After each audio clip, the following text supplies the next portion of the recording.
Treinar sempre.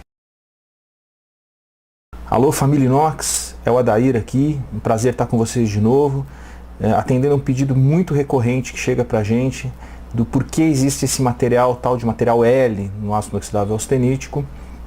Então, de onde vem esse L e qual é o efeito prático? Então, vamos começar falando, é importante a gente lembrar que a letra L, que vem logo após a numeração dos austeníticos, ela se refere a low, que em inglês significa baixo, e vai se referir ao teor do elemento carbono.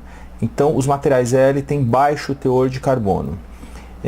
Olhando rapidamente aqui, o 304, por exemplo, tem 0,08 máximo, o L 0,03 máximo. E da mesma forma para o 316. Então o carbono é reduzido ainda mais, e isso tem um motivo prático importante. As ligas L evitam um fenômeno chamado sensitização. Esse fenômeno que a gente vai ver a seguir pode levar o ácido inoxidável a um fenômeno de corrosão, um mecanismo chamado corrosão intergranular, que é muito perigoso e muito indesejável.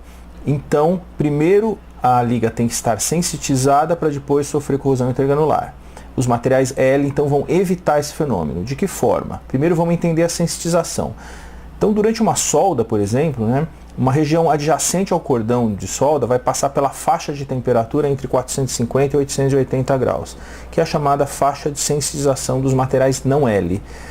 O que representa isso? Nessa faixa, o carbono e o cromo têm grande afinidade e formam nos contornos de grão do material o carboneto de cromo, Cr23C6, empobrecendo uma região que está circundando todo o contorno de grão. É isso que a gente está vendo aqui. Então, o carbono e o cromo nessa faixa de temperatura se unem no contorno de grão e formam essa estrutura escura aqui, que é carboneto de cromo. Então, os materiais L são materiais com baixíssimo carbono, que evita a formação desse carboneto de cromo. E essa formação de carboneto de cromo, esse carbono que é roubado, esse cromo que é roubado pelo carbono e se instala no contorno de grão, acaba empobrecendo uma região logo adjacente entre a matriz e o contorno de grão, e essa região passa a não ser ácido inoxidável, porque o cromo cai de 10,5%. Embora o núcleo, o centro do grão continue com cromo suficiente para ter filme passivo, uma região adjacente bem pequenininha, microscópica, não é mais ácido inox, porque nem tem 10,5% de cromo que foi roubado pelo carbono. Esse fenômeno se chama sensitização, e esse fenômeno pode levar à corrosão intergranular, onde, ao ser exposto a ambientes agressivos, a corrosão ocorre apenas no contorno de grão, conforme a gente está vendo aqui nessa microestrutura.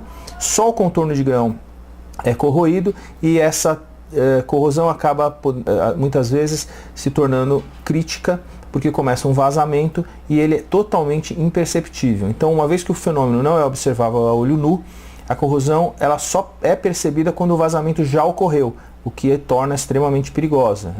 Aqui tem um caso que foi atribuído à corrosão intergranular em fevereiro de 1984, em Cubatão, a Vila Socó, foi toda incendiada a partir de um grande incêndio a partir de gasolina, vazamento de gasolina.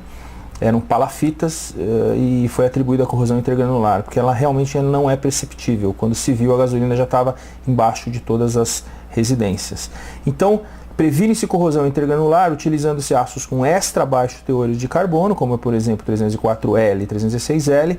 Limitando o teor de carbono, eu limito a formação de carboneto de cromo em contorno, evitando então a descromização da região, evitando sensitização e evitando corrosão intergranular tão indesejável.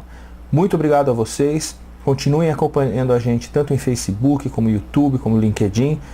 Obrigado, mandem sugestões e lembre-se, treinar sempre.